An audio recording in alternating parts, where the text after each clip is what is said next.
will be a little limited.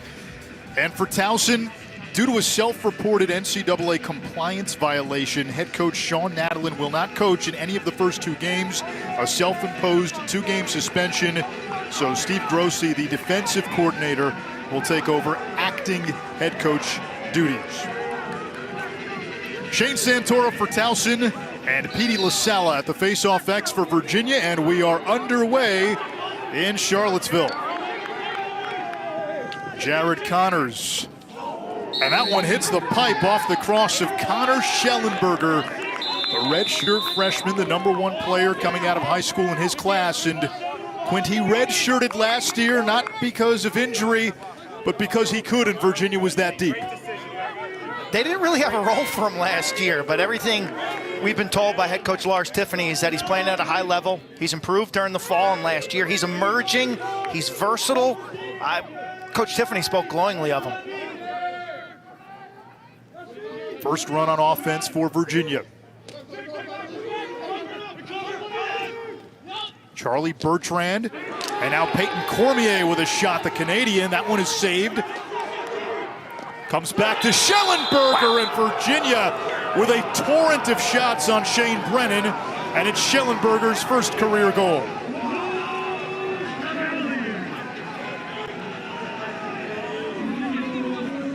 This group is going to be dangerous. I mean, you just look around. There's not a weakness in the bunch. Schellenberger, who played at St. Anne's Belfield in the Charlottesville area, a year at Bullis. Ground ball, eyes are up. The comp or comparison I can make with his game is Ned Crotty of Duke, Anish. A lot of similar skill traits. He runs extremely well, and he's a dual threat passer shooter. New face-off rules this year. The motorcycle grip is gone. The standing neutral grip. You'll hear that term a lot. The knees can't be on the ground. You have to hold the cross like you'd be doing a bicep curl. Have you ever done one of those? Face-offs were a struggle. A couple. You know, I don't go as heavy as you. You were saying the face-offs were a struggle. Yeah, Towson last year really struggled at the face-off X, 33%. They were 0-6 last year, blown out in almost all of their games, which was shocking considering in 2019 they were within a whisker of a quarterfinal appearance, and at one point were the #1 team in the country. They should have beaten Maryland in that first-round game that they hosted, that we called. They had the lead under 2 minutes. Chop Gallagher, 13 in black, over to James Avanzato, the Maryland transfer. But their inability to face off last year, as you said, 33%, that led to all sorts of other issues. They ended up playing too much defense. They got outscored in the fourth quarter of games 22-6. So they were in a lot of those ball games. But goal scoring was a challenge last year. That one hits the pipe, and I think it's a goal. I think it's a goal. If you rewind this and show this replay, I think it goes between the legs of Alex Rode into the net and hits the base of the goal and then kicks out. And the reaction from the far side attackman, James Avanzano, agrees with what I thought I saw. And is ruled no goal, just a shot clock reset. That was Casey Wasserman, 9 in black. Wasserman again. This is going to be a midfield-oriented offense. Here's Greg I. Ooh. Brody McLean having trouble with it. Virginia defensively, you see Kate Sawstead out there, which is a good sign. His first game since the championship in 2019 on the doorstep. And beating Rode is James Avanzato, the Maryland transfer.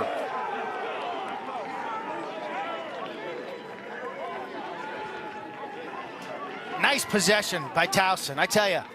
That's a good start. That's a good start for the Tigers. Here's the first shot. You make the call at home. Yeah, that's a goal. That's a goal. That's a goal. That is absolutely 100% a goal that was taken off the board. The good news for Tiger fans, what a pass to the backside. I mean, what a brilliant look. I thought it was a shot at first. I'm like, wow, that's way off the mark. And there's Avanzano for the one touch. Good-looking possession for Towson. What's the expression, ball don't lie? Honestly, the officials, they do a terrific job. He was right there. Net didn't ripple. You know, that's a 1 in 100 type shot. Virginia has benefited from that before, haven't they? Here comes LaSala. He's a threat off the face-off win. Looking for Peyton Cormier. 3 hat tricks last year for Virginia. One of the things Lars Tiffany likes with this team, positional versatility. Schellenberger, Cormier, Bertrand, even Ian Laviano may play some midfield this season. Guys who may not have defined roles, but he feels that is to his advantage. Going to present major matchup issues for teams. Jack Simmons skips it to Doc Sakin, who spent last semester at Villanova hoping to play football. The Wildcats didn't have a season. Back with Virginia, got a waiver to play. Simmons, step down, and wide. Backed up by Virginia.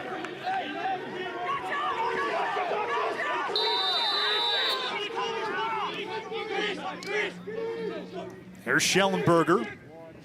Great skip pass. Cormier's shot turned away. Shane Brennan seeing a lot of shots early and a lot of them on target. And this is an opportunity for Shane Brennan.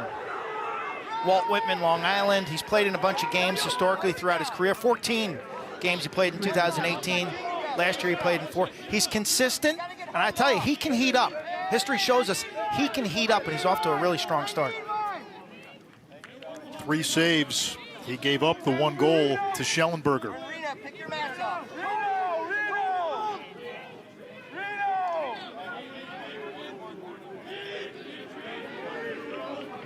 Ryan Swain down the alley. Plays it back to Brody McLean. Chop Gallagher, the freshman from Portland, 6'3". Here's Andrew Beecham, part of that second midfield. Beecham, Swain, and Austin Stewart. Who can win their matchup? Shot clock now under 20. Who can gain an advantage and draw a double team?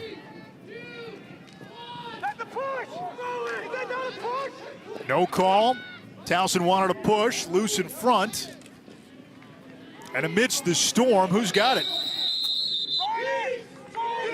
Towson in the crease, Virginia ball.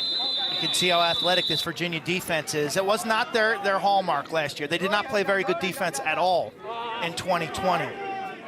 They were good off the ground. They scored goals, but man, they had a lot of young personnel on defense. They had some injury issues, and it wasn't what it needed to be.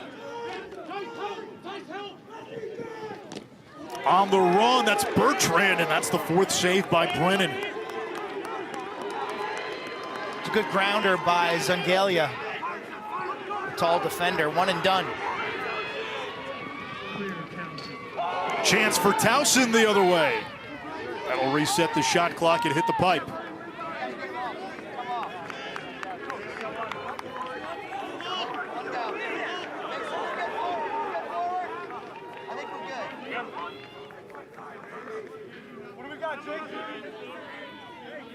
Towson last year slumped to an 0-6 record. Sean Nadelin really was at a loss for words when we asked him why. He said sometimes leadership, lack of confidence. Getting strong play and goal early. Greg I now. Over to Wasserman. Wasserman plays it back. Oh, another pipe. Another pipe. Scooped up by Jake McLean. He'll play both ways. Now these are body punches now, making Virginia play defense. Extended possession.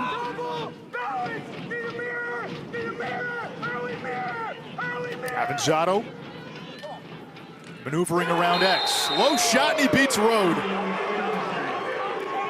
2 goals for James Avanzato, and it's 2-1 Towson.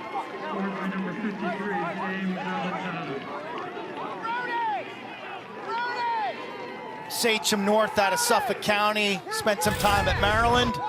He was an Under Armour All-American.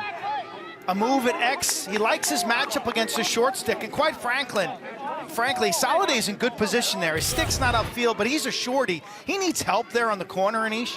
If you're Virginia, I think you've got to, when you have an attackman going against one of your midfield defenders, that's probably demands a quicker double team. You're recognizing matchups, recognizing strength versus weakness or vice versa. So important for defense. For Towson, Quint, a good early sign, able to generate some offense. That was a real struggle. This team only averaged 7 goals a game last year. Here's Lasala. Shovels it back. Cormier!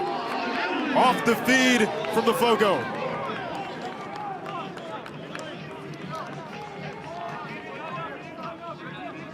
Ball and his playmaking ability going from D to O. It makes him a must-see. Two-time All-American, preseason Defensive Player of the Year in the Colonial. Jack Peel off the wing, couldn't scoop it clean, but Kate Sawstead has it for Virginia. Sawstead, a redshirt sophomore out of the Dallas area, did not play last year, was injured after being one of the standouts in the championship game. He took away Jackson Morrill of Yale when Virginia won it all. Well, he was a freshman, correct? Now this guy is a fifth-year Brody McLean, Towson's top scorer from a season ago, and he has given the Tigers a 3-2 lead.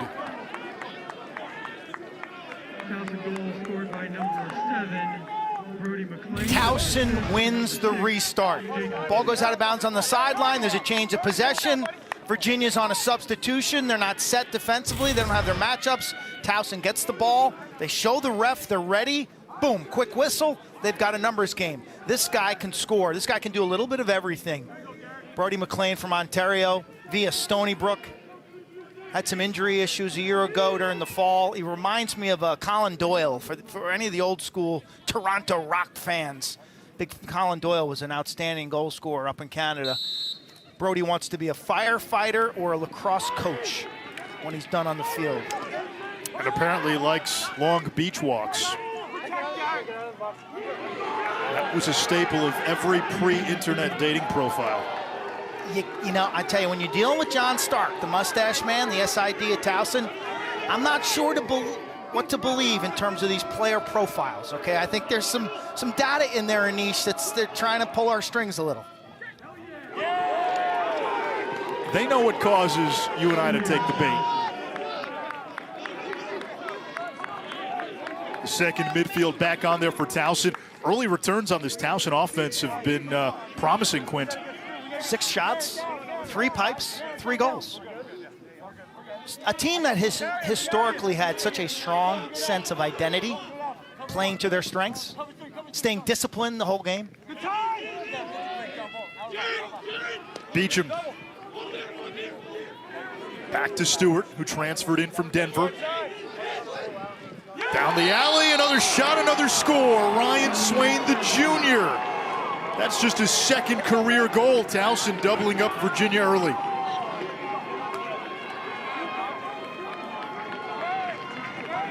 Those are bonus points. When your second midfield comes on and gets a quality shot and a goal, that's big. I mean, that is big. Near side bouncer. Rhodes just gives them the near side. Like a hockey goalie, you got to seal that off with your body. She's swaying down that kind of that alley towards the post. It's a little bit of a weird angle, but a good. I mean, this is more than a good start for Towson. This is awesome. They averaged, again, 7 goals a game last year, already at 4. 6.5 minutes to go in this first quarter. And another face-off one. Santora to the wing, another quick shot. That one high.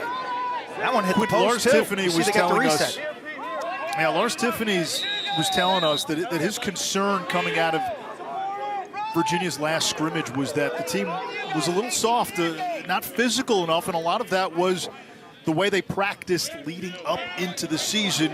And so there was an emphasis on more physical practices leading up to this game. More banging, more grinding this week. But he compared it to Navy football. If you remember that opening game that Navy, when they hosted BYU, and how the midshipmen struggled to tackle, they struggled to block, and he felt that his lacrosse team showed those traits in their first scrimmage last week against Lynchburg. Like, he had been protecting his guys from contact because of COVID and realized that they were losing ground balls and losing a lot of the physical confrontations. So he ramped things up this week.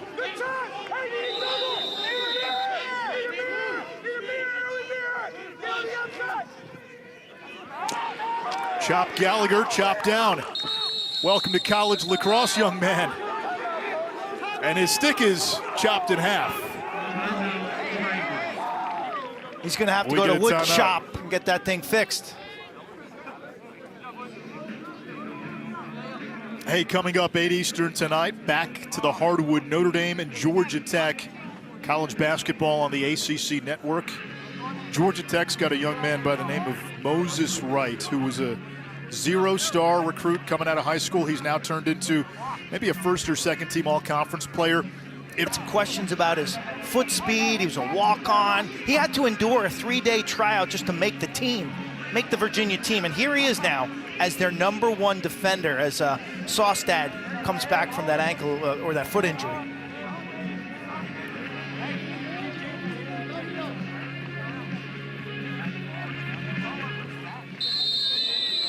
Avanzado's got a couple of goals for Towson early. And now Greg I. Little zone defense from Virginia. On the ropes, giving up 9 shots. He changed it up, 3-3 zone. Wing shot high. What's Towson's MO against the zone? I don't. This is their first game, so you know there's a lot of unknowns here. You know, McLean 7 is a nice shooter from the lefty wing. I think Avanzado would be their guy from the righty wing. With the shot clock winding down, they had to shoot it. So that was good strategy from Lars Tiffany. Told us he wants to be disruptive, both defensively and in transition this year. John Fox, one of the captains, 34 in white. A staple on that rope unit. What Charlie Bertrand, 41. Two-time Division II Player of the Year at Merrimack. Virginia didn't go all in on the transfer market like some of these other schools, but Bertrand was the big one they reeled in. Here he is right now. Bertrand stepped down and wide. Lanky lefty, played mostly attack. He's 6'3", still finding his groove. But you talk about production, he got over 200 goals. Xander Dixon, inside roll, had a good look, just maybe no angle. And who wins the race? It's going to stay with Virginia. Schellenberger got there just before his defender, Kobe Smith.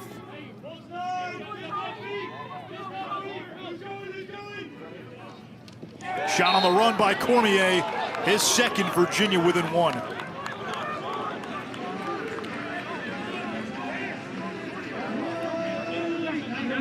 This is a freight train alert. Big man running downhill to his strength. I mean, this guy's going lefty as much as he can, and he gets to the middle of the field. The shot placement perfect over the offside high corner of Brennan.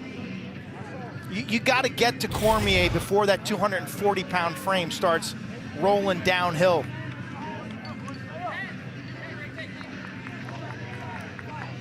The Canadian missed all of 2019 with a torn ACL.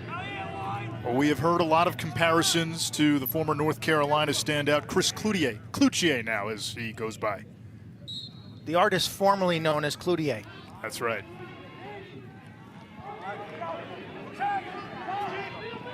And there's Peel, who's going to be so clutch off those face-off wings. And did he stay in bounds? There is a whistle along the near sideline. Could have been a timeout, Virginia. It is a timeout by Virginia. You're going to have to excuse us a few times this season. Quint is calling this game from home in Baltimore.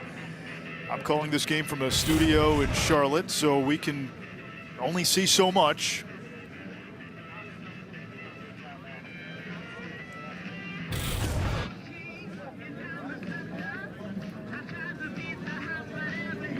We remind you we've got a great women's basketball matchup tomorrow afternoon, 2 Eastern. Number 3 NC State against UNC. The Wolfpack coming off a huge win Monday night against number 1 and previously undefeated Louisville. That is tomorrow, 2 Eastern on the ACC network. We're just getting started, Quint. You and I had the Denver-Duke game yesterday. Duke down 6-1. Sowers, O'Neal, the production early, and then Duke unleashed that incredible depth with an 8-1 close to win by 2. How about this, Anish? Yesterday was Duke, tomorrow is North Carolina, today is Virginia. No, but I thought Duke showed a lot of, Brennan O'Neal and Michael Sowers took the headlines today. But for me watching that game, Duke won that with depth of scoring in the second half. They had all sorts of guys chip in. A defense that was horrible in the first half, and they made some adjustments. And then Turner Upgren, a defensive unit that helped Denver to 2 goals in the second half, which was outstanding. I thought, Carpenter looked good. I thought the supporting cast, Cam Bador, key goal, Owen Caputo, key goal, Nakai Montgomery showed up at crunch time. Like, there's a lot there, and they're just scratching the surface as a team. For people to hold the super team standard for a game played in the first week in February is ridiculous, okay? You're just looking at the little seedling. You got to let these things grow and be patient. February lacrosse at the end of the day. Remember where Virginia was at the beginning of 2019? Didn't look good at times. Simmons' shot was bothered there to back up Schellenberger. Teams evolve, they get better.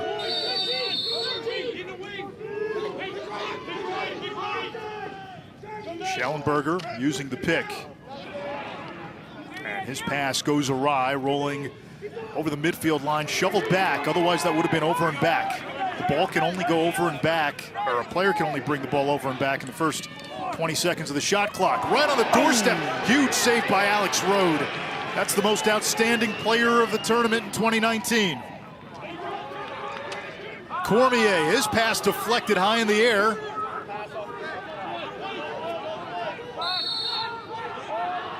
I love it. Up and down lacrosse. It was tipped. That ball was tipped. It's going to be Virginia ball. That's the right call. It was tipped by a Towson player, so Virginia ball. Great save by Alex Rode. Towson looks like they're sitting in a really soft man-to-man right here. Could be a zone. It is a zone.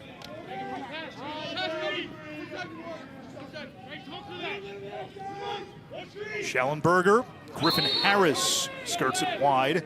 Jeff Connor, former top 5 recruit, now a junior. They're waiting for the light to go off for him.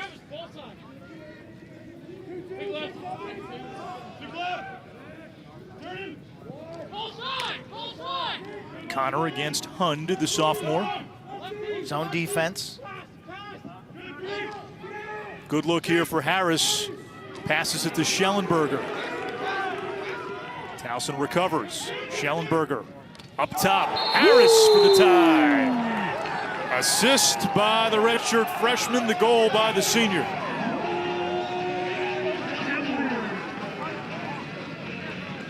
Step into a seam, draw the attention of the defense, maybe draw 2 defenders, kick it to your teammate right here who steps into the lane. Man, that's a thing of beauty, a left-handed rip. He just torches the corner. Griffin Harris, the senior from Massachusetts, I got him for that. It's just his 3rd career goal, Anish. Yeah, that's a good-looking shot. There's going to be opportunities for some of Virginia's depth pieces today. Doc Sakin, who went to Villanova to play football in the fall, and Nova didn't have football, came back to Virginia for his 5th year with the Hoos. He rolled an ankle early in practice. He's not back. He's not back in lacrosse shape all the way. Matt Moore, who 2 years ago authored the only 40-40 season in Virginia history, unavailable today. So some of these other guys will get a little more extended run. That exists at every level of the sport, okay? If you're a high school player or even a youth league player, you may start the season on 2nd or 3rd midfield. You may start the season as a backup attackman. But, with COVID, with injuries, with the way the season goes, just see it out. Approach practice with a fresh and aggressive mentality every day, and you will get opportunities. And when you do, make them count. And what have we learned from college football and college basketball already? Next man up. And then the next man up after the next man's got to be ready to step up. Schellenberger against Kobe Smith. Great matchup there. Future All-American against a 2-time All-American. Virginia's got Connors out on defense with the long pole. They practice like that. That's not, let's go 5-on-5 and as I show you, Connors is a threat. There's Garno. He's got great speed. Played his way onto the first midfield last year. Smith again on Schellenberger. Garno's got the short stick matchup. Garno, nice dodge. And Towson with the backup. It's the 6'7" Colossus, Garrett Sangalia. What's his wingspan with that 6-foot defensive pole? That of a wandering albatross. Trouble. There you go, first yard sale of the season. Weyer. Cormier, the bouncer, saved by Brennan. Weyer, the long pole. Hello, almost. Laviano scores, but a whistle was blown. It's getting frantic here in the final moments of quarter number 1.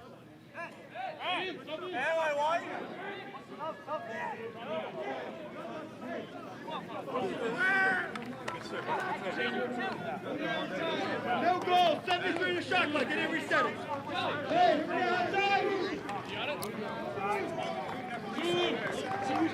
So no goal, the shot clock will reset. That was the call. Towson's clear broke down at the midfield line, and now you're in trouble. Great grounder by Weyer, and they've got the numbers game. Brennan, once again, he's been spectacular, and then Weyer off the 360. Sends it skyward. That's Virginia Lacrosse. That's the disruptive ride. That is why they won the national championship in 2019. Their ability to create goal-scoring chances off their ride or their forecheck. Last year, teams cleared at only 74% against Virginia, and clearing was a struggle for Towson, which was only at 84% last year. Dixon over to Garno. 10 seconds. There's Bertrand. His pass is knocked down on the ground. Schellenberger has it. Final ticks. And quarter number 1 comes to an end. Avanzato a couple for Towson to get the scoring started for the Tigers.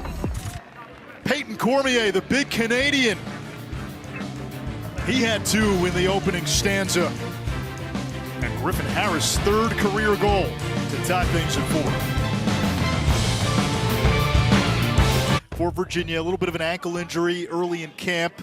Lars Tiffany said the last few days, Docs was looking like the old Docs, and the old Docs is the highest scoring midfielder in the history of this proud program. He'll be limited at first. Different movements for football wide receiver and a midfielder in lacrosse. But I think in the long term, by the end of the year, that experience will be tremendously beneficial. Got his mind off the game. I got to tell you, after 4 years of school, I was a little burnt out mentally. So that'll offer us a mental relief. I think some of the training techniques he saw for football, he can apply to lacrosse. It'll ultimately make him a better player, but right now he's got to kind of relearn the movements of his position. There was a penalty, so Virginia's man up. That must have come down between quarters, we were not told.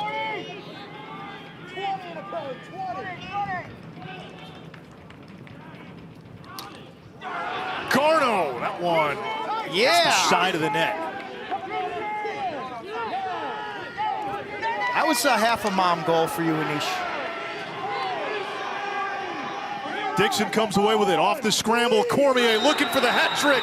He's got it, the 4th of his career.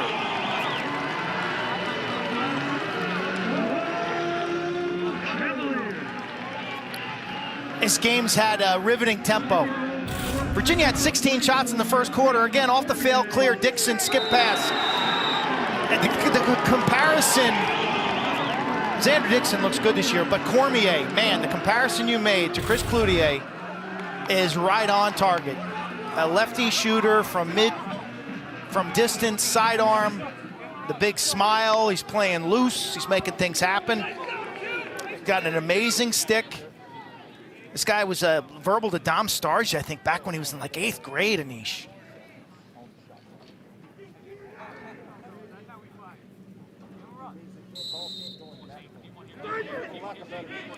LaSala and Santora, that's been a good matchup. Wings get involved. Connors, who's a human Roomba, trying to scoop that up. Popped into the air, and it comes to Zingalia. Zingalia's played a great game. Helps to be 6-7. Here's Kobe Smith in transition, looking for Brody McLean, who couldn't catch it clean. They had Smith open. McLean lost it in the ambush. No northwest passage to escape. That's the ground ball game, though. You see all the white jerseys? McLean suddenly had 4 guys around him. Ball's on the carpet. Guess who takes that one? The Cavs do, because they flow and hustle to the ball. They're not indecisive. If in doubt and that ball's on the ground, go for it. That's why they led the country last year in ground balls. 4 years in a row they've done it. And that has been a staple of the program long before Lars Tiffany took over. That was a hallmark of Dom Starja's teams, too.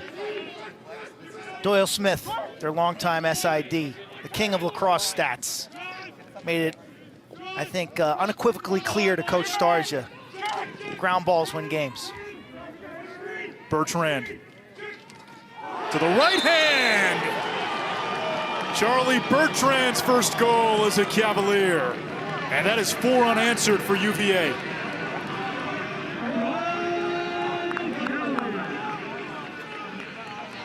He's a player. Merrimack transfer. Baldwinsville, New York. That's northwest of Cuse. Yep. His answer, the question mark. First goal is a Cav. Still finding his groove. Division II Player of the Year. The rich get richer. He graduated Merrimack with a degree in mechanical engineering and pursuing a master's in commerce at Virginia. It's a good deal. It's a good deal. These kids who get this 5th year, I'm extremely jealous. To continue to play the sport they love and to better themselves professionally, off the charts opportunity. Congratulations to all across the country who are doing that. Gavin Ty, the new face-off man for Virginia, and he has gone on the protein diet in the offseason, went from 190 to 225. Our friend Greg Gorenlian was tweeting about him earlier today, said that's a guy to watch out for today.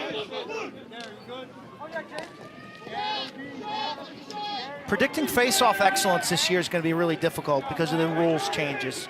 You had a lot of guys who spent a lifetime working on that motorcycle grip, and suddenly the strategy is not there for them. You got to retrofit.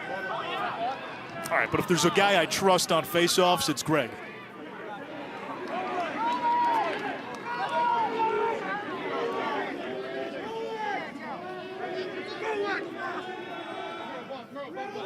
Chop Gallagher got the nickname as a kid.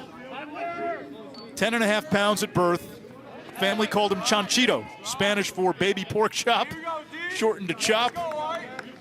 And for Calder Stark Gallagher, the nickname stuck. Portland, Oregon. An emerging or official hot. We got to give them the official hotbed territory now, Oregon. I'll tell you what, they've produced some high-end talent. Peter Baum, the Tewaaraton winner, Tucker Dordovic, John Duffy at Loyola. Gallagher back to Jake McLean. No relation to Brody. McLean gets the step down. Saved by Rode, a new shot clock. And Avanzado's got the backup, but we have a whistle in the crease. How do you get there? Ball. That's where you turn and, how do you get there? Well, he got pushed in, obviously. They didn't see it that way. Rode with his first super quality save. A little bit of a flopper Alex Rode can be at times. Virginia's goalie. MVP of the 2019 National Championship game. As I've learned from hanging around with you, goalies are characters. Alex Rode is on another level.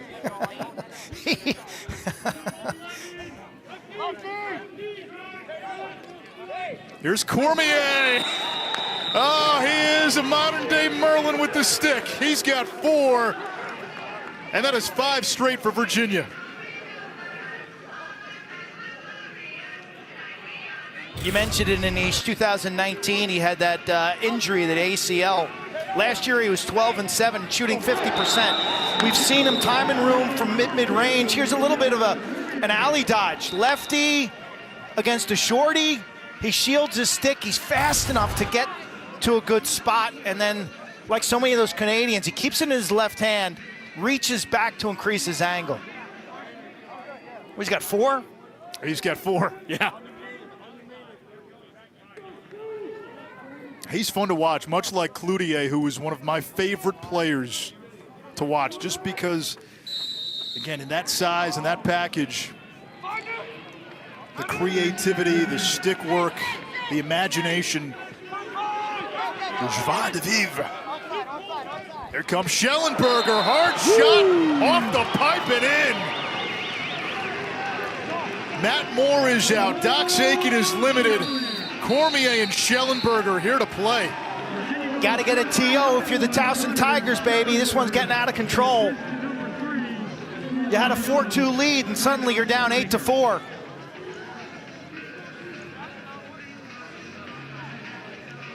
Winning face-offs, scoring now. Whether it's Cormier. They were working some new shorties into the mix, you know, after losing a guy like Dave Smith, Corey Harris, and the great Matt Jama. So Fox was really their only known commodity there. Alex Rhodes stood on his head last year. He was like 55%, but the defense wasn't what it needed to be. And I think they'll be much better in that department this year. LaSalle now 7 of 11 at the face-off X. Virginia overall 7 of 13. Ty lost his only 2.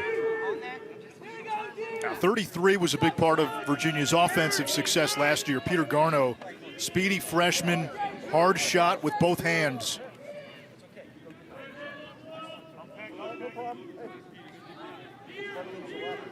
Schellenberger against Kobe Smith, the All-American. Little screen game there by Cormier. Cormier calling for it. Cormier, left hand free.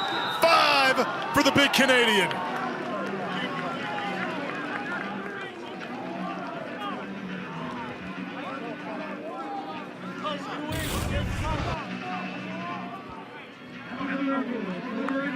Pump and go. You catch that. You watch this defensive approach at Cormier. It's down to his right hand, basically, and he's just easily hockey stop. You plant with the right foot, pump. The defender's over-aggressive coming at you, and then he curls left-handed to get topside. I mean, that is a standard operating procedure for a wing shooter. That's drilled daily for these guys. You don't just go out and shoot on a goal.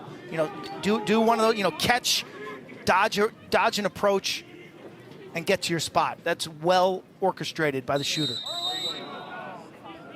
Somebody went early. It's Towson.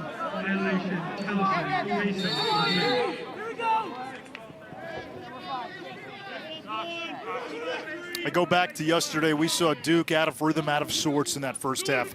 Even Virginia early on when Towson was winning, offensively, Virginia was getting some really good shots. Shane Brennan was just making those saves. The good shots have continued well into the second quarter, and Virginia's capitalizing. You know, Anish, we kind of felt it yesterday. Duke's got a lot of talent, but they're not anywhere near where they're going to be in terms of chemistry, in terms of role definition. I think this team is going to be further along in that department. I think the team you'll see tomorrow, 11 a.m. on ESPNU, the North Carolina Tar Heels against Denver, I think they're going to be furthest along early in the year. That was a pipe by Virginia. Kobe Smith. He's got 10 career goals, and there for the backup, Avanzato. Because Carolina was rolling last year, number 4 scoring offense. They all come back. There's no real new faces like a Sowers or a Brendan O'Neill to incorporate. Everybody just comes back into their spots. So I expect Carolina to be an extremely high-scoring team in February and March. I see the same with Syracuse. They bring back so many of those seniors that were part of what was the #1 team before things were shut down. Trimboli is back, Dordovic is back, Curry is back. In my estimation, they've got the best goalie in the country in Drake Porter. They got Peter Dearth as well. In my eye, you know, top 3 shorty. I think Ryan Terefenko of Ohio State. I think the guy we saw yesterday, Danny Logan of Denver. And then Dearth, my top 3. Those guys can play for me any day of the week. Now we're seeing Ian Laviano now in the midfield. Trying the old hidden ball trick. Laviano's got Three's it. got it. Three's got it. Three's got it. Three's got the ball. Three's got the ball. Laviano hesitated. They got 7 guys on offense, Virginia does. Count the white jerseys. That's offside. Still have 7. There's the ride game. Schellenberger aggressive on the ride. And Towson will bring it down to the other end. The Valkyrian ride for Virginia, such a weapon. Lars Tiffany telling us, creating chaos in a year where nothing's going to be unpredictable. Nothing's going to be predictable. That's what he wants his team to do. Create chaos. There's tremendous value to having a scheme that's an outlier, especially in a year like this. Austin Stewart. Here comes Swain. He's got a goal today. 7 straight goals by Virginia. Now Milani. And that one rattles in. Andrew Milani, the redshirt freshman, just his 2nd career goal. And it finally stems the Virginia Tide.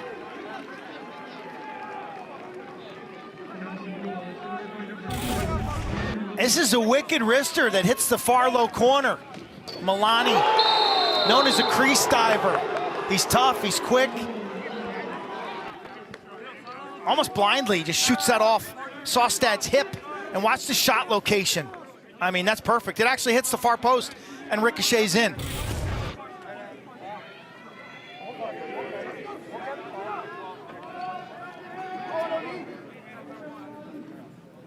He's got the shot, and he's got the mullet, like our man Anish.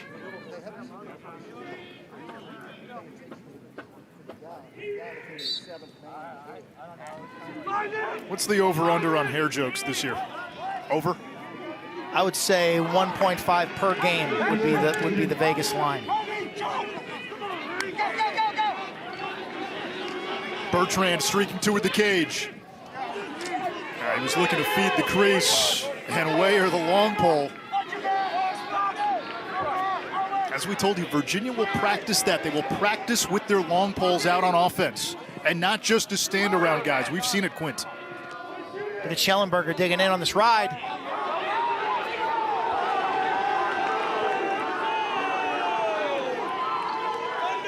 If you're a Virginia basketball fan, halftime of that game against Pitt today, tuning into a little lacrosse. After Towson jumped ahead 4-2 early, Virginia scored 7 in a row, and then Milani got Towson to within 9-5. 5 goals for Cormier. Schellenberger's had a big game in his debut as a Cavalier.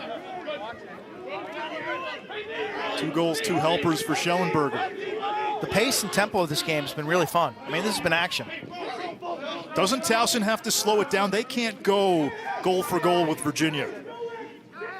No, but their offense looks like it's got more punch this year than it did a year ago. Wasserman, flag coming against Virginia. Good defense by Peel.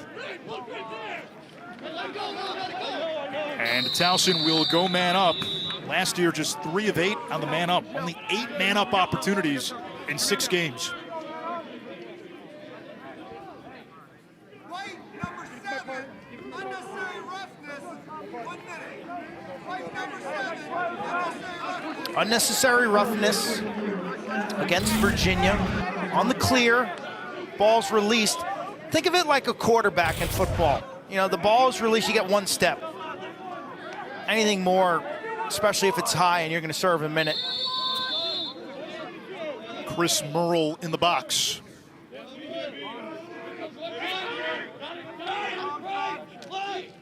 Gallagher to Brody McLean. Avanzato gets it back from Milani. Avanzato's got 2 goals today. He began his career at Maryland. He's calling for it. They didn't see him. Avanzato calling for it again. Gallagher skips it back up top. Avanzato can't hang on to it. Loose on the ground. Shoveled ahead and scooped up by Virginia. Cavaliers give it right back.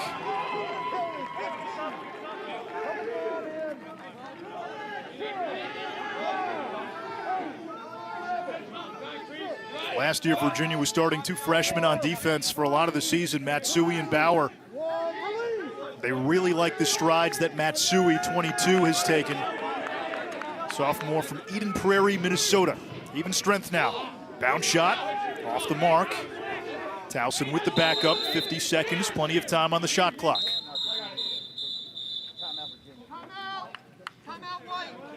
Timeout, Lars Tiffany.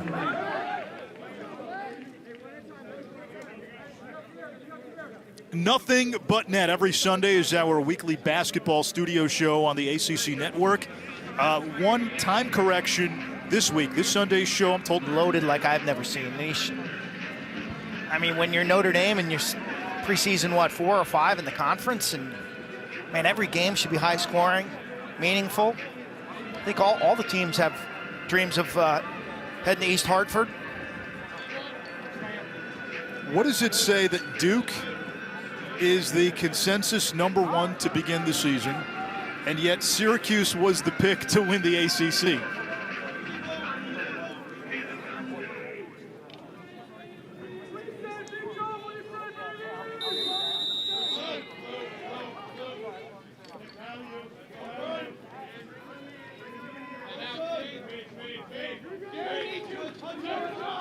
Swain down the alley.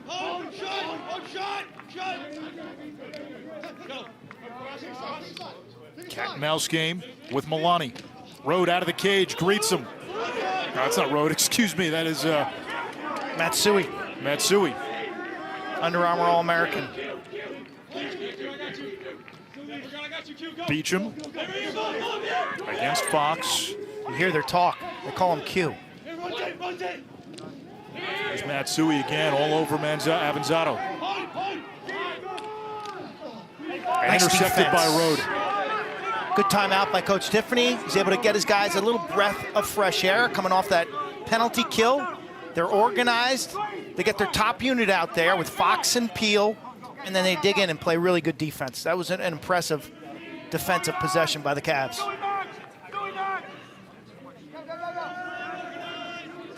Lars Tiffany describing Fox as one of the best leaders he's ever had.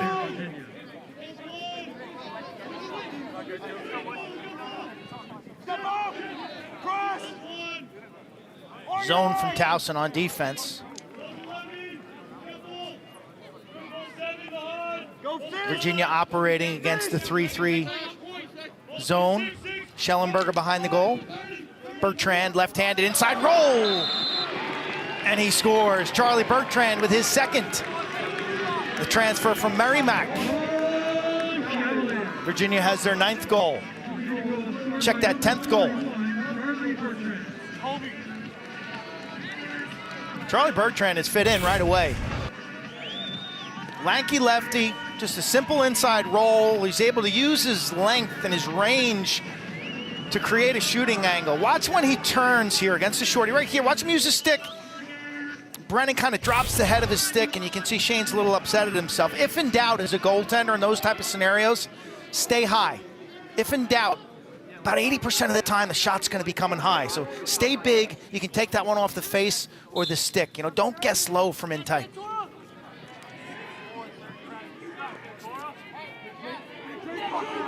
Quint, I appreciate the assist there. My screen froze. Well, it's probably from all your daughter's Frozen things. Schellenberger stole it. The Virginia Ride presents itself. And the Cavaliers piling on a hat trick for Schellenberger. Towson's clearing game is suddenly suspect.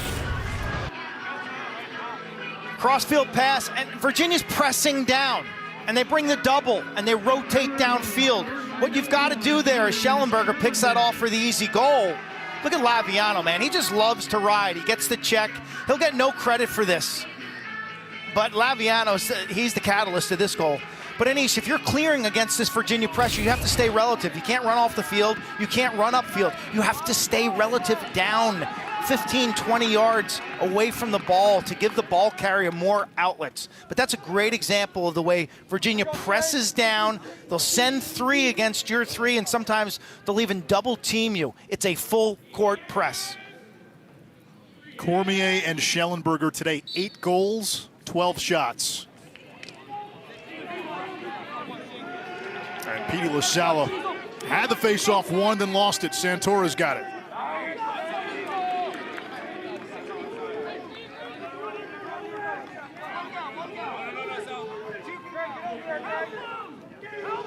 An 11-goal first-half explosion by Virginia. I love their ride, Anish, because it shows other teams, whether it's college, high school, or youth league, the power of playing good full-court defense and what it can do. You can score 2 or 3 extra goals a game, and it's a mentality. It's a mentality that you build with your attack. Hey, fight for the ball, get it back. That's the first line of your defense. They're like the pass rush. Jake McLean against Grayson Soliday. Avanzato now.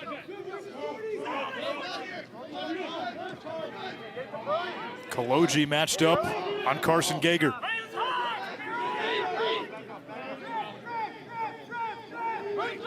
Look at the turnovers, 9 in the quarter for Towson, saved by Rode on the shot by McLean. Nice stick work, it's Matsui again. One and done. Rode does his job, maybe with a little help from the pipe. Matsui, he's in the trash pickup department on that one, man. Get that ball off the carpet and get it to safety. Great play by Q. Matt Moore, Virginia's best player, unavailable today. Doc Sakin, the highest scoring midfielder in school history, hasn't gotten a whole lot of run without a point. Schellenberger and Cormier, the next wave. And it is a tsunami today. That one's saved. Shot by Laviano. Zungalia's got a zillion ground balls defensively for Towson, 35. A chance here for Towson. Here's Kobe Smith. Oh, one more pass, and it goes awry, and that's a turnover with 2.7 seconds. That was the best scoring chance Towson had in a while.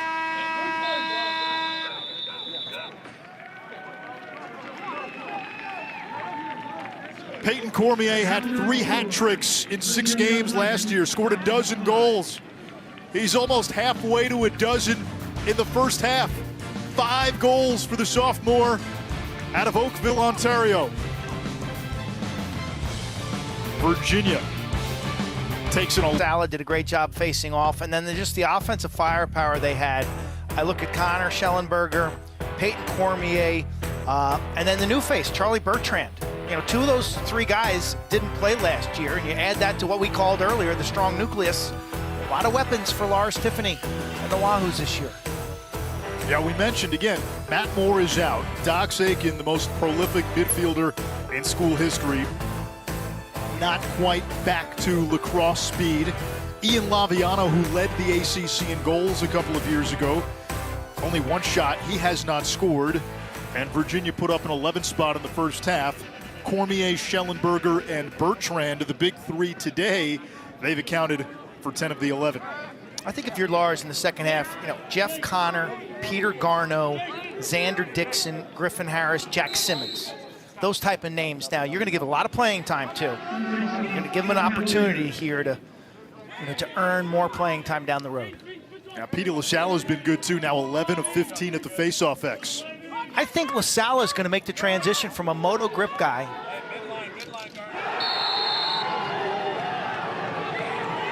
Can't call him a Fogo. No, and that's why I think he's going to make such a great transition. You know, he's typically been a pinch and pop guy, Rocky Point, New York, but he's such a great athlete. I mean, he's like a little fullback. He's got good foot speed. I think he can get in and out of the tie-ups of the draw effectively. You know, I think the moto grip, the power clampers, the dinosaur types, the rhinoceroses are going to struggle this year. It's going to be it's a faster operation, Anish, and I think Petey can do that. 3 goals, during championship weekend a couple of years ago, and so clutch. Remember going 6 for 6 in overtime. Undefeated in overtime, right? Yeah, I think it was fourth quarter in overtime against Duke. He was perfect. Won the last 7 face-offs in that quarterfinal comeback against Maryland. He had a huge hand in Virginia's championship run. Lars Tiffany slept in his car when he was recruiting LaSalle. Went to go see him at an event in Philadelphia, couldn't get a hotel that was nearby, so decided to sleep in his car. Clearly worth it. First possession of the second half for Towson, and it's turnover number 14.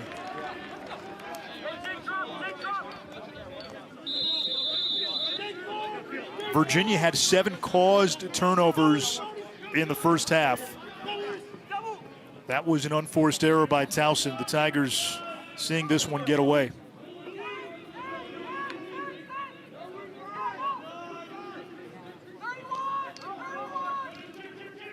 Here's Schellenberger.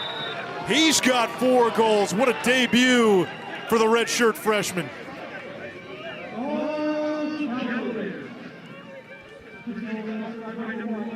Flamethrower.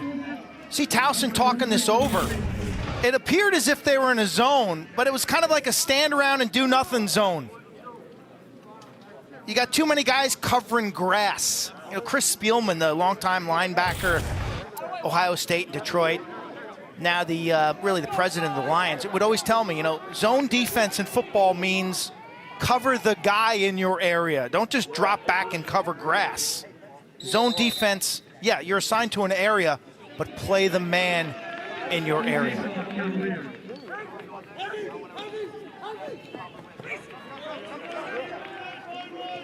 Schellenberger again, he's got 4. Looking for 5. And the hustle to the end line won by Colby Bars, the freshman from just outside of Charlotte. His parents, Jerry and Shania, found out late in the week that they'd be able to go to this game and see their son play college lacrosse for the first time in attendance at Klockner. Ryan Flanagan coached him up, our colleague, and he's done a wonderful job in the Charlotte area coaching a lot of guys who've gone on to play college lacrosse with 24/7 Lacrosse, his club team. It's a booming area, without a doubt. You know, you go back to There's the Charlotte Bars Hounds. against Schellenberger. You go back to the value a professional franchise can add to an area, because it brings guys who are just out of college and they're going to relocate there and find jobs there, and then they stay and start lacrosse clubs. And so whether it's PLL or old school MLL, you know, places like San Fran, Charlotte, you know, it drops lacrosse players to pollinate. Xander Dixon, great feed by Bertrand. Virginia's in midseason form. Maybe Towson is the same team that we saw last year, but boy, Virginia is firing on all cylinders, 14-5. Xander Dixon was a really high-ranking recruit. He would be a starter at a lot of teams, a lot of schools across the country, because he's so slick behind the goal, his change of direction. He's got, you know, super quick feet and agility. He's really light on his feet. He was injured last year. Now he's going to be playing a midfield role. I think he's going to be a strong weapon for them, Anish, because he can create matchup issues at X behind the net. Lars Tiffany likes him on the invert. He had a 7-goal game a couple of years ago against VMI.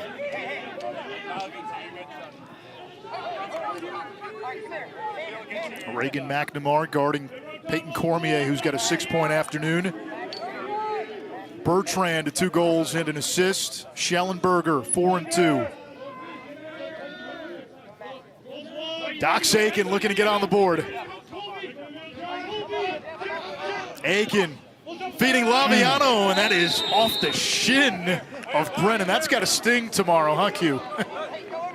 It may, you know, it depends if it gets flesh, if it gets not all those shots. Some of them hurt, and you guess looking at it like, oh, that didn't hurt that much. And then others, it just matters Watch the ride here. what it hits. Young Colby Bars again able to get away from Schellenberger. Chop Gallagher now looking to get on the board for the first time as a Towson Tiger. Your Towson offensively, Quint, they got lucky. I shouldn't say they got lucky. They got some good offense early. Who's the guy? Who does this offense revolve around? What's the identity in the 6v6? I don't know.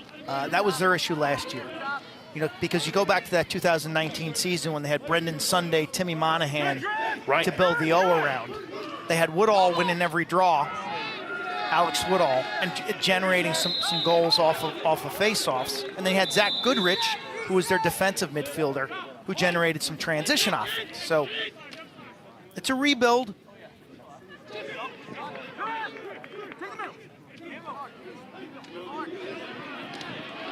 Wasserman, good defense there by Fox.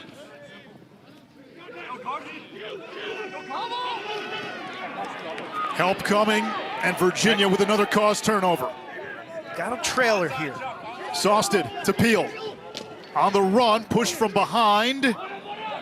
I didn't see a flag, did you? That's got to be a push from behind. I mean, no flag. Wow, that was pushed from behind with possession.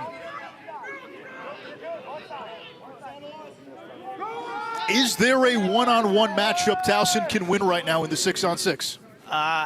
In my eyes, not really. And so they need to use deception. They need to use picks. They need to use rapid ball movement to somehow create an edge, to somehow give somebody an advantageous situation, whether it's off a pick, a switch, or an approach. Gallagher banging against Matsui. Gallagher, nice move inside, goes awry, feeding the center, and Towson cans it. Avanzato off the feed from Brody McLean. A hat trick for James Avanzato. That was nice. That was nice, Anish. And, you know, started with your guy, Chop. Chop, real name is Calder Gallagher. Inside roll, draws the double team. McLean's smart, puts himself in position. He fields that shot. Watch, double team right here. McLean's right in the line, catches that and triggers it inside. So it's a little bit of a triangle offense. Chop Gallagher, McLean, Avanzano's played well. He's got 3.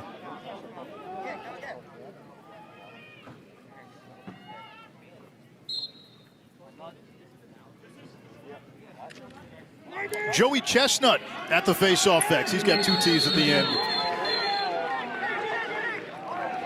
I'm surprised LaSala is still taking all the draws. Now, Lars Tiffany told us he really likes what Gavin Ty has done in the offseason. He's bulked up. Gable Braun, a freshman from Boca Raton, Florida, is somebody who Tiffany said is made for the new face-off rules. Maybe that's why Lars still has PD out there, because he needs more game reps with officials and a live opponent to really feel what it's going to be like this year with this rules changes. Swain. Gallagher retrieves, nearly tripped up, rather Avanzato. And now it's back to Beecham, second midfield for Towson. Beecham, Swain, and Austin Stewart. Easy save by Garode. Nice outlet, too. It's an issue. I thought Alex, as a freshman, at times didn't bring his feet with him when he made outlet passes. That was good. It was good. Typically, when you throw a pass in lacrosse, if you have bad feet, it's going to be a bad pass. McNamara on Cormier. Now Bertrand. Out of the box, Garno whistles it a little too high. More passes go incomplete because of the feet. Garno again. Nice dodge, too high. He is so quick, so explosive.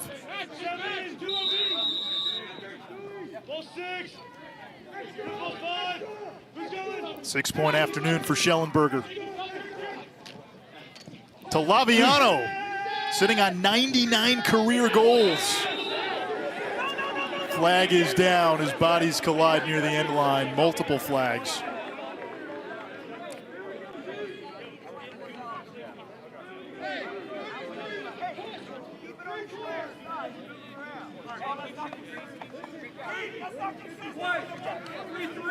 Yeah, push.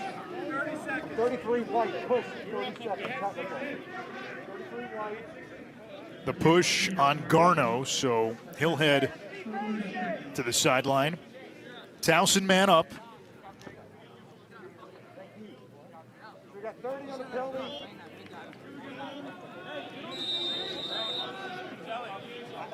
We remind you tonight, Notre Dame and Georgia Tech men's basketball on the ACC network at 8 p.m. Eastern. Mike Bray's team against Josh Pastner's team. Yellow Jackets not very deep. Neither team is. Milani with the extra man goal for Towson. And Virginia's lead is 7. Skip pass. Chop. McLean through the defense to the back post. This view will be terrific. Through sticks. Good handle in traffic. As a goalie, nothing you can do there, right? No, nothing you can do. And Anish, I talk about it all the time, like defenses, if you can just keep the extra man team on the perimeter, okay, no skip passes and no through passes, you got a shot. They're just going to hit you with circular passing. But anytime they can throw that seam pass and cut the defense in half, you've got issues. Good pass. Jeff Connor, 4 in white with the ball. He's one of the guys that you talked about. Now getting a chance for some run with Virginia having a 7-point lead. Laviano's shot off the mark.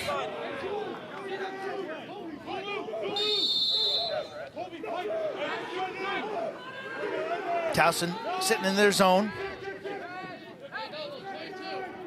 Now with some of these Virginia outside shooters, do you worry about playing zone? Well, no, I think at this stage in the game, this is about Towson trying to get better, trying to figure out who they are defensively and offensively. I mean, their goal is to win the CAA this year with the favorites, UMass, the Minutemen, and Greg Cannella. Yeah, they're going to mix defenses. The bottom. Sean Nadelin's going to mix defenses. He's going to play some man. He's going to play some zone.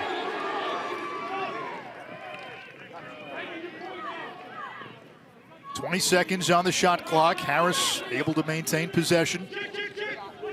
Feeding the wing. Schellenberger behind the cage. Bertrand. And his pass up top skips away. That's over and back. Towson ball. Quick restart. Nice D. Nice D.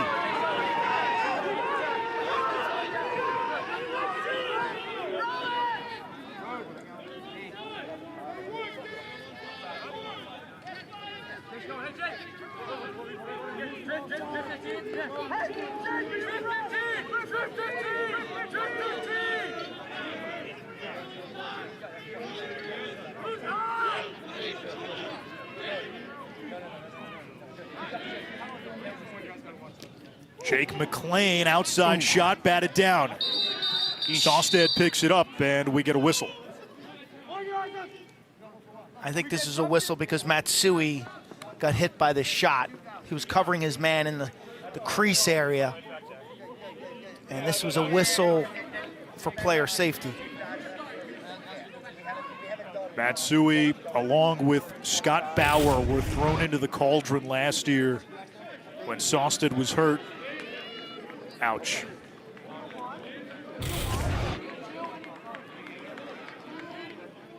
Quentin looks good today, though. I got to tell you, Anish.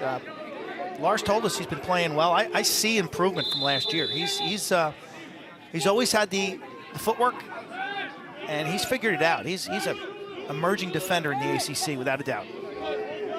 Big-time recruit out of high school, top 15 nationally, according to Inside Lacrosse. And defense there by Kobe Smith to knock that pass down. Now Bertrand picked up by the freshman Bars. Bertrand shoots and scores. A hat trick for Charlie Bertrand in his Wahoo debut. Got the iPad out, watching some lacrosse. Virginia taking on Pitt on the hardwood today, and Virginia taking it to Towson at Klockner, 15-7. Now this is what we did not see from Virginia last year. To be honest, we didn't really see it during their 2019 championship run until late in the season. That run was defined by what comebacks, slow starts. Today we're seeing a Virginia team that has flashed dominance for pretty much the duration of the game. It's what you expect with a team that has this kind of talent. Another opportunity here. Laviano looking for career goal number 100. It's not going to get it there. Retrieved by Cormier. Scoring goals in the ACC this year, just, I mean, I am beyond excited to think about the games when you have the firepower of a North Carolina, a Duke, and a Virginia. Not to mention Cuse. Notre Dame's they're the foundational defensive team in the league. But those games, they're going to be lit. I mean, they're going to be fun to watch.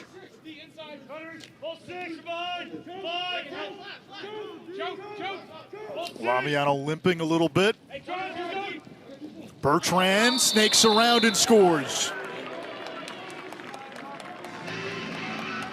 That's 4. Does he look comfortable or what? I mean, he like fits in perfectly. He's got a roll. They're putting him in nice spots. He's a lefty who can move. Talked about his length. Laviano took a shot. Laviano's a tough guy, man. He is a scrapper. I love his game. All he does is score goals and ride. He's feisty, and Bertrand is productive, and it's just another weapon, and just another, versatile skill set. When you think about being an offensive coordinator, Sean Kerwin, and just the options that he has now, the speed of a Schellenberger, the power of a Cormier, the length of a Bertrand, the athletic ability of Dox. It's a lot there, huh? First world problems.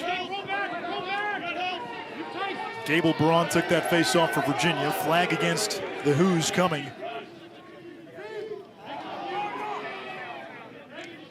Virginia's major loss in the offseason was Michael Krause, captain, part of that championship team. Hey, it's okay, let's execute now. Wait 40/1 minute. Wait 40/1 And that's the freshman Gable Braun, who Lars Tiffany said has a crash test dummy persona.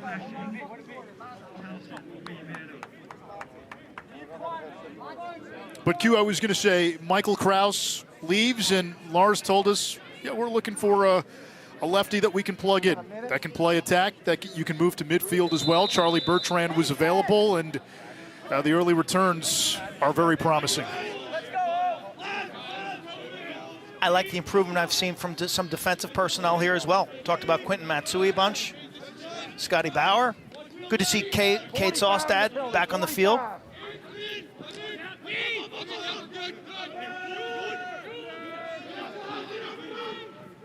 You still have Jared Connors, of course, a first-team All-American in 2019, arguably the best LSM in the game. Here is Connors. He's played a strong game. He's got 16 career goals, and he can stay out on offense. I mean, when you make your poll this week, Anish, so far, do you got to put Virginia ahead of Duke? I don't know. It's a tough call, having seen both games. I had Syracuse as my preseason number one before Duke. I'm not even asking about them, but just say, who's been more impressive to you, Duke or Virginia? Because I say Virginia has been definitely more impressive. Not even close. Now, again, it's February. It's the first week of February. Is that a sock trick for Cormier? You bet it is. 6 goals for Peyton Cormier.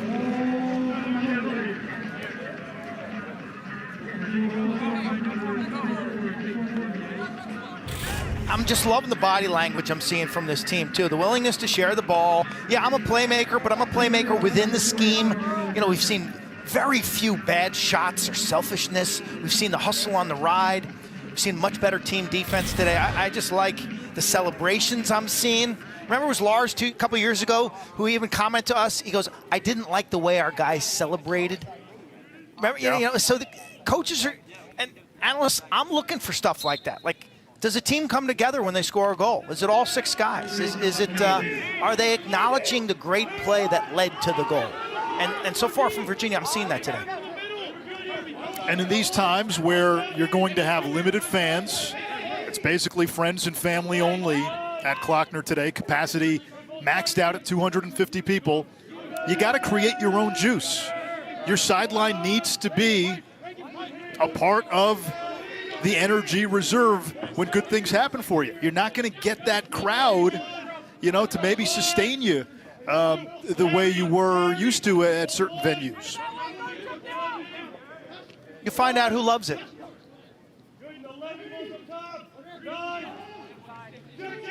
Cormier skips it to Garneau. That'll reset the shot clock. Quint, in a season like this, if you're wondering, why not Duke at number 1? Duke is the most talented team in the country. I don't think anybody's disputing that. They've got more talent than anybody. But one, you can only play 10. And secondly, it's a lot of new pieces figuring out how they fit and where they fit. And in a season which you will likely see interruptions and a lack of continuity, I think there's a premium as Garneau finds the back of the net. I think there's a premium, Quint, on having played together, on the built-in chemistry that is already there. In a regular season, Duke is they're the runaway number 1. But in a season like this, teams like Syracuse, teams like Virginia, teams that have had that continuity, there is an advantage there. There's an advantage to using the earth as well here on Klockner. From that end zone view in East, the fans got to see what a great outside bounce shot looks like. It bounces about a yard outside the crease and kicks up to the upper portions of the goal. The only way a goalie's making that stop is if he moves his feet tremendously to the left and he can somehow get his forehead or his face mask on that shot, because your hands typically aren't quick enough to go from kind of a down position to an upward position. That was a classic high bounce shot. Well done by Garneau. Who handles Schellenberger's third assist, too. Yeah, Anish, who handles the stop and goes? Who remains flexible? Who remains malleable to the changes, to the unknowns, to the tension of testing? These guys some of these teams are testing 6 times a week. Others are testing as much as 3. You test negative, well, you're in the game that week. You get to practice. You test negative later in the week, you get to play. Celebrate those. Did you celebrate your tests when you got tests for football? I celebrated every time this year. Absolutely. It's a big deal. It's like, pump the fist. We live in a year where you got to celebrate the negative test. Put that one in the archive. Doc Sakin doubled. Final minute, third quarter. All Virginia this afternoon, up 18-7. More zone from Towson. That's why I like Shot clock Zangalia at 35 in the zone. He is, look at his reach. He covers so much real estate. 35 in black, right here on the ball. Look at him. 3 seconds, 2 seconds. Cormier fighting through traffic, turns it over. McNamara picks it up. You got time here, clock.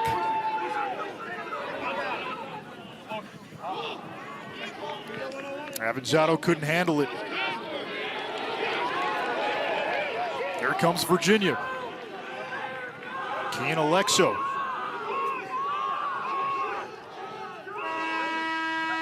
And quarter number 3 comes to an end. Virginia putting up a 7 spot in both the second and third quarters. You got Cormier with 6, Schellenberger with 4, Charlie Bertrand, 2-time Division II Player of the Year at Merrimack. He's got 4 at North Carolina. 11 a.m. Set your alarm. That's on ESPNU. And then Matt Ward and I have Robert Morris and the number 1 Duke on the ACC network at 4 Eastern. Q, you've been studying UNC. We saw how great they looked last year. Didn't lose a game. Hadn't really had a tough game except for Denver last year. Chris Gray, 27 goals, 21 assists. If not for Michael Sowers going to Duke, I think Chris Gray would have had a lot more publicity this offseason. It's almost as if we've forgotten about how good Chris Gray was as an impact transfer last year.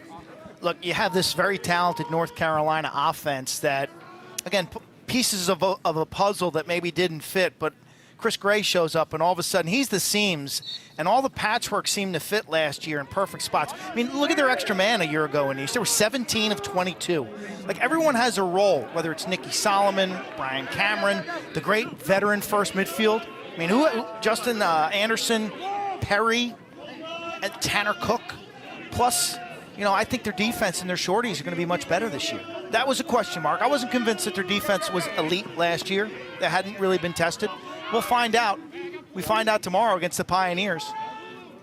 But Carolina, you know, the top 6 they'll roll out, and then their offensive depth, very much like Virginia's or Duke's. Virginia beginning the fourth quarter with some depth pieces. Paul Rodriguez, number 31. Reagan Quinn, number 19. Good job, Reagan. Jack Simmons spins around. There's Quinn. Quinn was a guy, Q, you and I had practiced a few years ago. We were sitting there watching him sting corners going, wow, this guy's pretty good. This is a competitive franchise. I mean, people, you know, you think about what it takes to run on a first midfield for a top 10 program. It's like, A, make the team. B, you know, get in the rotation. It's competitive when you're dealing with, you know, like what Jeff Connor was the number 2 rated midi in his class. How about Xander Dixon? Helicopter check. Virginia's still riding. Xander Dixon's smooth. He is highly skilled, I'll tell you that much.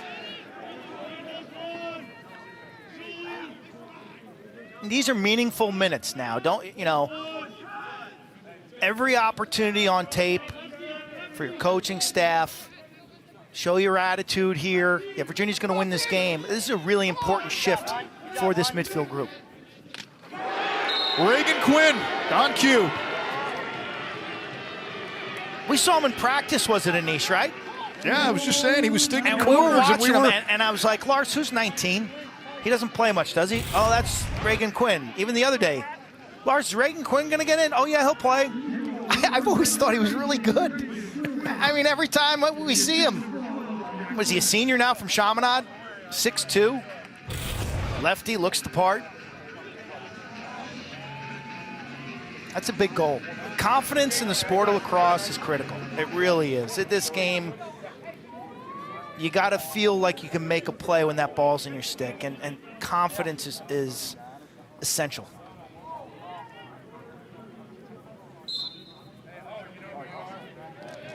Gavin Ty in at the faceoff X against Santora. And it's picked up by Virginia. College coaches look for recruits, high school players, who when they dodge, in their mind, you can see that they think they're going to be successful. They don't hope to get to the net. They're getting to the net. When they shoot, same thing. I hope this shot beats the goalie. No. I've practiced this enough. I know if I hit this right, this shot is going to beat the goalie. So,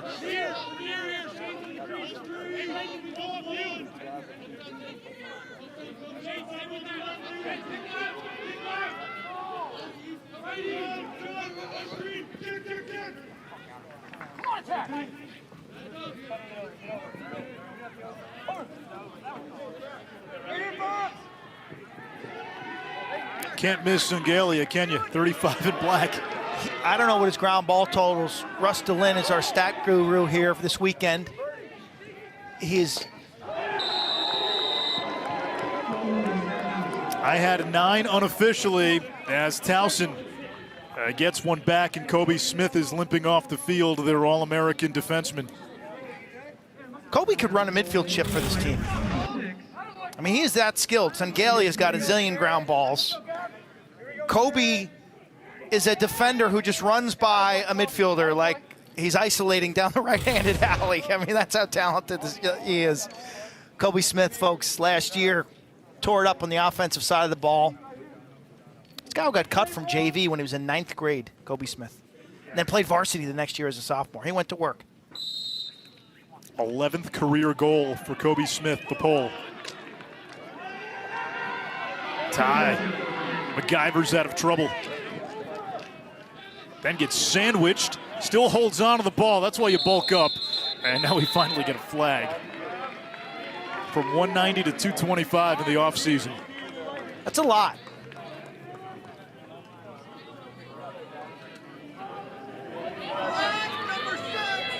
Last, 1 minute. Black number 6.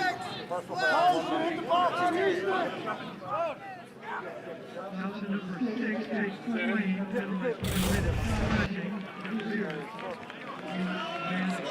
Yeah, that is Jake McLean. Dad, a hockey player at Denver. Dad is John McLean. Wasn't that Die Hard, right? John McLean? Spelled differently, I think. Was John McClane Die Hard? No, wasn't he the one with the Christmas movie? Bruce Well, Willis? Die Hard is also a Christmas movie. Put that debate to rest right now. Man up for Virginia. Garno swings it around to Quinn.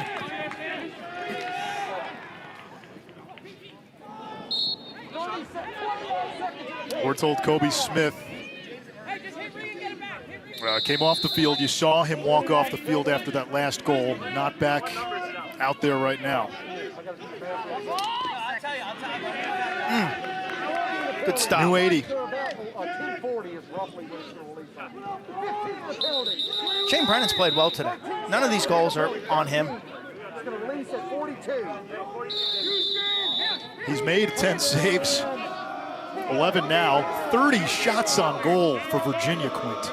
30. Here comes the pressure now. You got to circle away and think about the crossfield diagonal. The crossfield diagonal. Good, crossfield. Now, shot. And comes to Road. You like those cheapy saves as a goalie, don't you? Absolutely. You get one of those a game, your save percentage goes up like 7.5% on the year. It always pays to have a positive relationship with the manager and the stat keeper.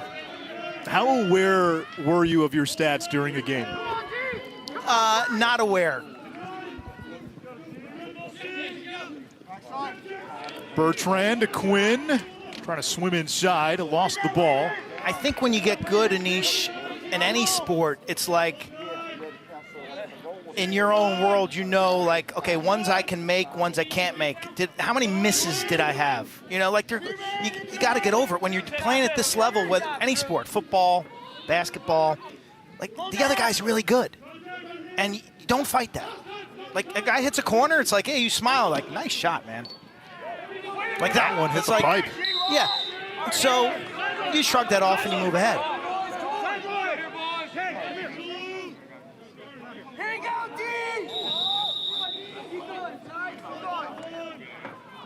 It's funny because you think you can make every play, but then when things don't go your way, you got to deal with it.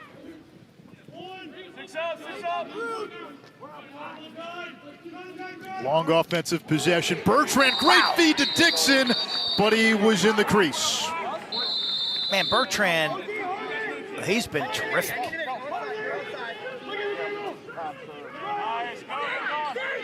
Again, if you're just joining us, Matt Moore, Virginia's best player, one of the best players in college lacrosse, unavailable today. Doc Sakin hasn't dented the box score. He's been limited. Ian Laviano scoreless. Virginia's put up 19. Towson without its head coach, Sean Nadelin, today. Self-imposed 2-game suspension to begin the season. Season media poll. That says it all about what kind of league it's going to be. It's going to be a lot of fun calling ACC lacrosse in 2021. It is, and we can talk about it till we're blue in the face. Tomorrow you get to see North Carolina at 11 a.m. on ESPNU. You get to see Duke at 4 o'clock on the ACC network against Romo. Yep. Robert Be Morris, interesting with the Ivy only League. 2 home games this year, by the way. They're an independent. Playing as an independent, yeah. Yeah, not a good year to be an independent. Big Ten schedule being released late this week. Both No Penn out of State and conference. Maryland. Yeah, no out of Penn conference. State and Maryland are going to be good. Okay, so what's the impact of no out of conference? Think about it. You come in 4th in that league. New goalie for Virginia's Bobby Gavin, the freshman. And Towson greets him with a goal.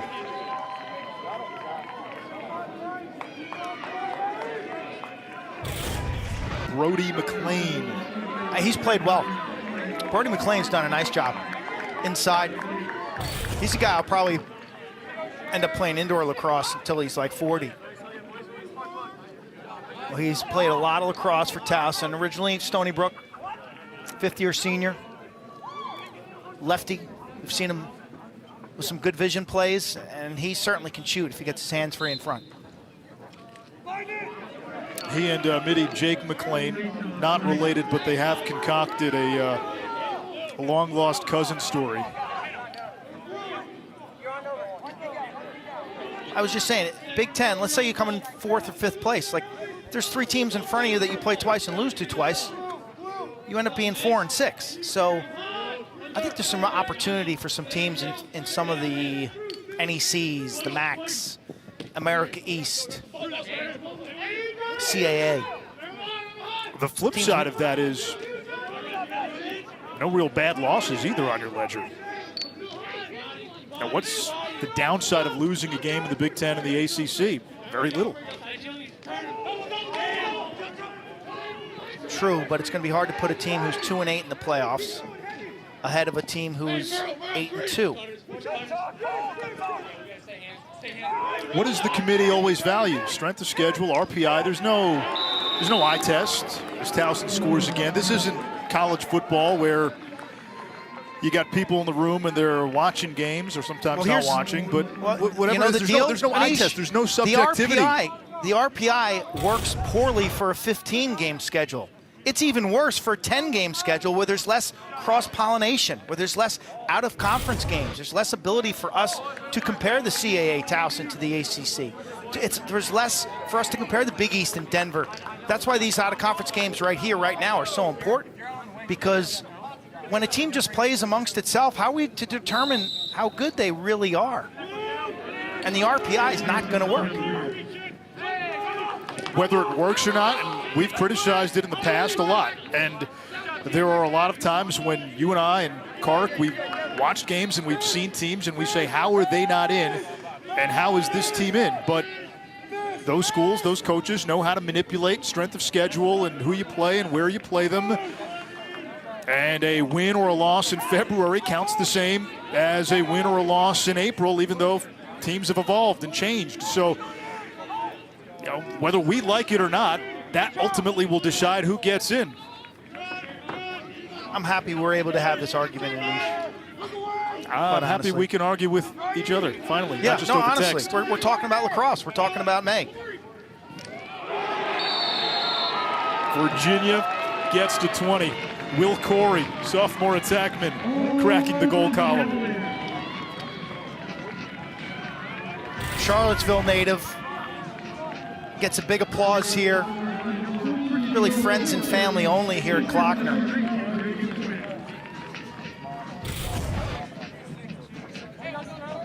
It's a big goal. You know, everyone puts in so much time, so much effort. There you see the crowds, socially distanced. This is maybe my favorite venue, especially when the band's in town and the weather's nice and the hill on the far side is packed. I mean, there's nothing like a big-time game at Klockner on a Saturday afternoon. And when the long day wanes and the slow moon climbs, you get the lights on. A night game at Klockner in college lacrosse is a night game in Death Valley at LSU in college football. It's the best night venue in the sport, period. Sharing this field this spring with both men's and women's soccer, whose seasons are now in the spring. So you'll see soccer lines on this field shortly.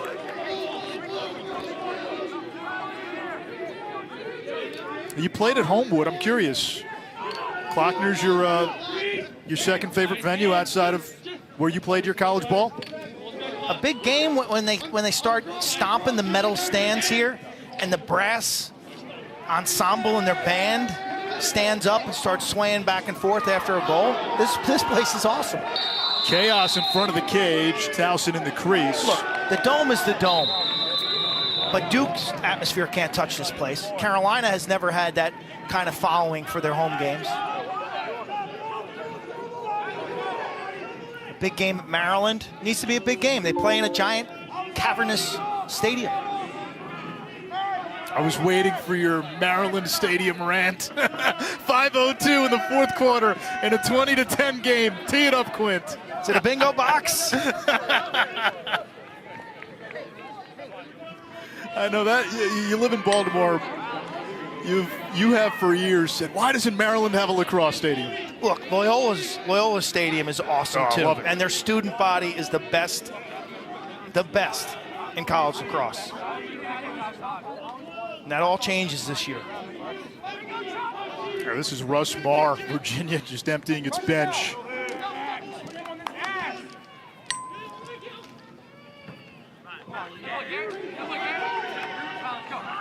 Another One game grounder. we don't. Go ahead, Q. Oh, just another grounder for Zongalia. You know, Russ DeLynn, our stats guru, has run out of space on his ground ball chart. I was about to say one game. Virginia's looked remarkable today. But Towson was an 0-6 team last season. How much better has Towson got? How good is Virginia? We know they're real good. We know everybody in the ACC is real good. It's February lacrosse, though. So that jump to conclusion, Ola, at Syracuse at the end of the month, they're still trying to find another game in there. Those are great non-conference games. Okay, Air Force beat Duke last year. High Point and Virginia. The last game, Anish, we did in person, correct, with Clark? Yeah, the three of us. That was High Point, Virginia. Buckshot. That was an Devin epic Buckshot. game. Yeah, he was sensational. High Point kid. And then Loyola's Loyola. I think the Greyhounds are going to be a little better this year than they were a year ago. Shot and a score, Alex Reed.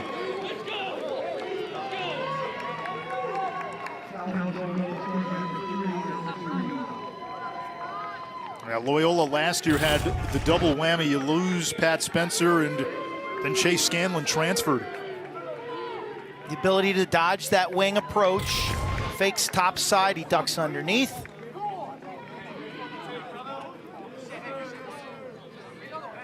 You get the congratulations on the bench.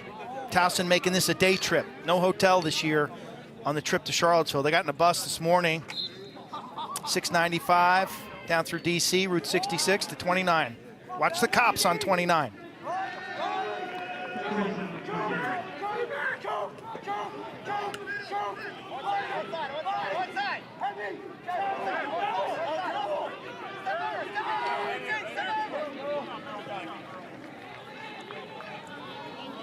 What was the theme from all the coaches we talked to this past week?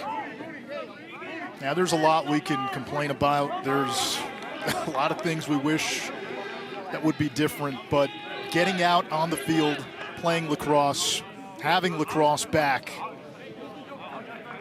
it traces this sport back to its roots, medicine game. And Quint, I think for everybody who has any connection to this game in some way, fan, player, coach, it's a medicine game that we've started again. I felt it yesterday. That was an emotional game to start things off. I'm sensing it from texts and tweets we are receiving from across the country. How many people are watching these games and enjoying them? And I know from the players to run around, to check, to shoot, to be creative, to be physical, to be nasty, to be in a huddle together, to hug, to celebrate. It brings emotions. And, you know, the pandemic kind of took a lot of our emotions away from us. We're whole, as players, we're whole when there are games. And lacrosse is the medicine game. And this weekend was a giant step. It was good for the soul. We remind you, Nothing But Net tomorrow, different time, 11 a.m. on the ACC network. Leonard Hamilton, the Florida State basketball coach, will join the show. A look at North Carolina and Duke, those two playing in basketball later today.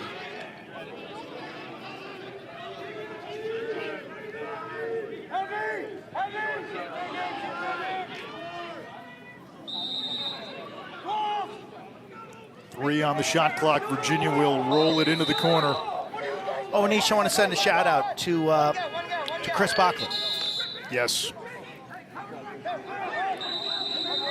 We're watching Former Chris, Virginia star. rooting for him, yeah.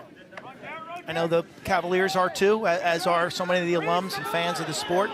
Bockley, 2011 national champion, pro player, just an amazing goal scorer, and always loved by his teammates. And he's improving, doing better, and we're encouraged by what we're seeing. And hope you watch this game, Chris. Chris was injured and hospitalized following a longboarding accident. Almost a month in the hospital. It's good to see him get out. You're right, one of the great goal scorers for Virginia. In fact, the last time Virginia and Towson played, Bockley was the star for Virginia with 4 goals.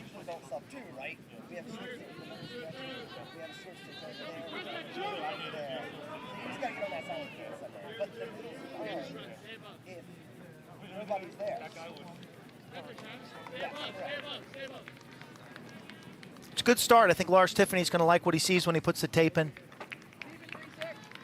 A lot of guys got to play. It's good for team morale. Take this thing a week at a time this year. Quite the impressive opening statement, and maybe a reminder to everybody in the ACC.